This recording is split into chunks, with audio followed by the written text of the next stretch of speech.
What if I told you that the most powerful wound healers, lung cleansers, and infection fighters ever used by human beings aren't locked behind a pharmacy counter? They're growing in gardens, roadsides, and vacant lots right now. Plants that patched up battlefield wounds before antibiotics existed. Plants that got entire villages through brutal winters without a single doctor in sight. And plants that modern clinical trials are now quietly proving actually work. Today, I'm going to walk you through the first 10 of the most forgotten medicinal plants on Earth. And I'm not talking about exotic jungle remedies that nobody can find. I'm talking about things growing in your neighborhood right now that your great-grandmother would have recognized instantly and known exactly what to do with. Stay with me, because number 5 on this list was called the Trailside First Aid Kit by generations of people who had nothing else, and a clinical trial confirmed it outperformed standard treatment on second-degree burns. And number 10 was so famous as a flu fighter in the 1800s that practically every household kept it stocked before flu season hit. Hit subscribe right now, because every week we publish content that saves you money and gives you back control over your own health. Let's get into it. Medieval soldiers didn't carry calendula into battle by accident. They called it the war flower because when there was no surgeon, no sterile equipment, and nothing else available, the bright orange petals of Calendula officinalis kept wounds clean and accelerated healing.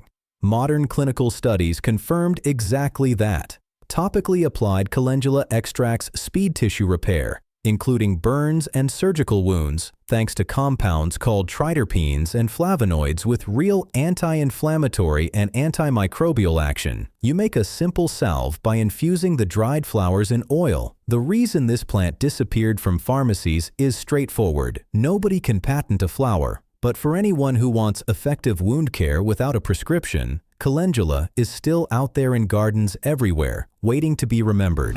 Tibetan, Russian, and Chinese medicine use this spiny shrub with bright orange berries for centuries, specifically for healing skin and mucous membranes throughout the body. And modern science finally caught up to what those traditions already knew.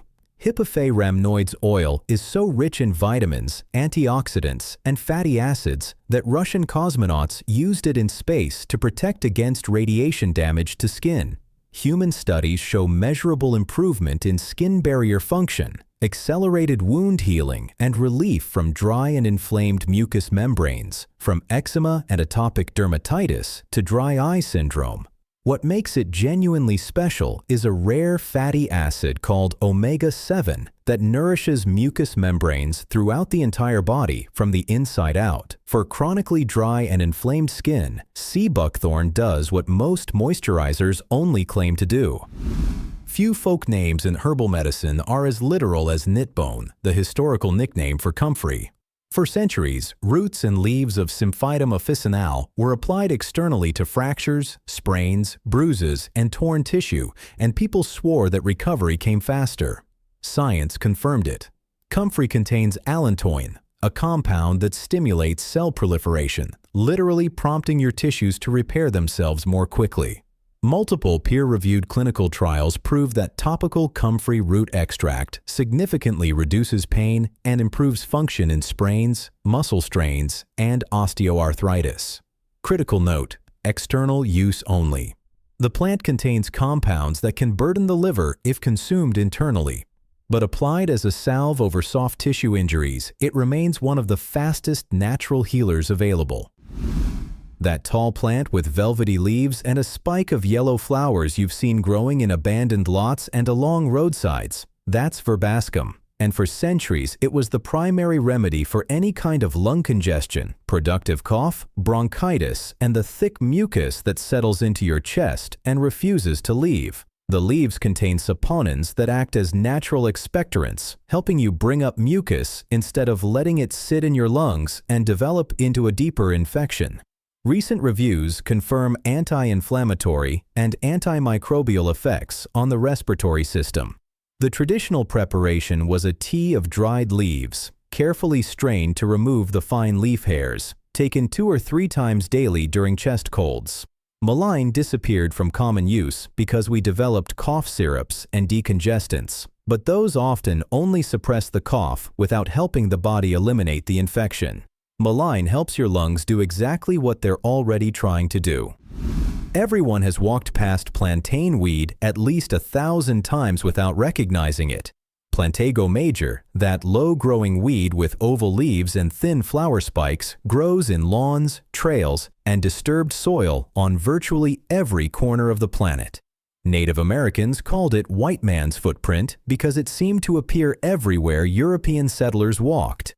But they quickly discovered that this modest weed treated cuts, burns, insect bites, and infections better than almost anything else available on the trail. A clinical trial in Iran showed that plantain ointment improved healing of second-degree burns better than the standard treatment. Traditional use is immediate. Briefly chew a fresh leaf to rupture the cells, or simply crush it, and apply directly to the cut or sting. Within minutes, pain and swelling begin to decrease. Plantain disappeared because it's a weed, cheap, everywhere. We've been trained to believe that medicine has to be rare and expensive to be real. Yarrow contains compounds that genuinely shorten bleeding time and promote clotting.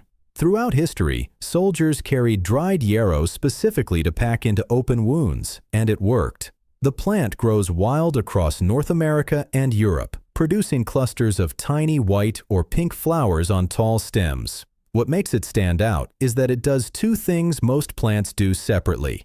It's hemostatic, meaning it stops bleeding, and vulnerary, meaning it heals wounds. Fresh leaves crushed and applied directly to cuts stop bleeding and prevent infection.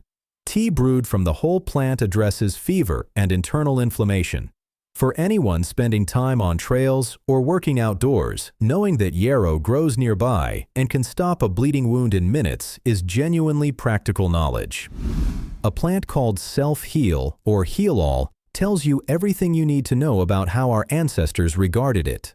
Prunella vulgaris was used for virtually any wound, sore throat, mouth ulcer, or inflamed tissue, and people trusted it enough to give it the most confident name in herbal medicine. Modern research is validating that confidence.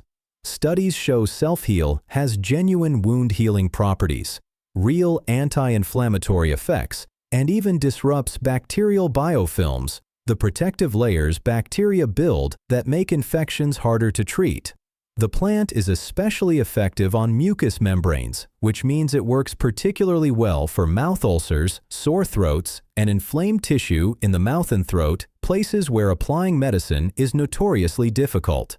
A strong tea used as a gargle can bring real relief within hours. It disappeared from mainstream use simply because it's another common weed that no company can monetize.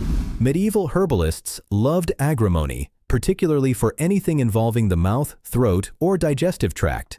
Agrimonia eupatoria produces tall spikes of tiny yellow flowers and has a long history as a gargle for sore throats and a tea for mild diarrhea and digestive upset. The plant contains tannins with natural astringent properties that tighten and tone inflamed tissue. Repeated gargles with a strong tea of the dried aerial parts during throat irritation, especially the kind that comes with post-nasal drip, is gentle, effective, and genuinely soothing. Agrimony faded from common use, partly because modern medicine offers more aggressive treatments for throat infections, and partly because people simply stopped making herbal gargles. For mild throat inflammation, it remains one of the softest and most functional options available. Before cough drops existed, there was Horehound candy. Marubium vulgare was so effective for coughs that people turned it into actual candy and lozenges sold in every pharmacy and general store well into the 1900s. Horehound is a classic expectorant. It doesn't suppress your cough. It makes your cough more productive, helping you actually clear the infection out of your lungs instead of just masking the symptom. That's real healing, not symptom management. The plant contains marabin, which stimulates bronchial secretions and helps break up congestion. Horehound disappeared when synthetic cough medicines took over the market, but those often come with side effects and don't necessarily help you heal faster. Horehound is still growing in herb gardens everywhere, still safe and still working. Eupatorium perfoliatum was so famous as a flu remedy in the 1800s that practically every household kept dried boneset on hand before flu season arrived. The nickname came from the deep muscle aches of flu, called breakbone fever, and this plant seemed to address them directly. At the very first sign of flu symptoms, fever, chills, deep aching, exhaustion, people brewed a hot tea of the dried leaves and flowers, got into bed, and sweated it out.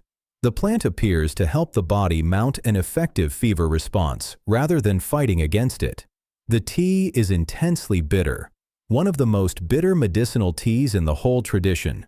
But sometimes the best medicine doesn't taste pleasant. It just works. If this first half shifted something in the way you see the plants around you every day, hit that like button right now. It genuinely helps this video reach people who are ready to reconnect with healing knowledge that has been hiding in plain sight for generations. Drop a comment below and tell me which of these first 10 plants is already growing near you. I read every single one.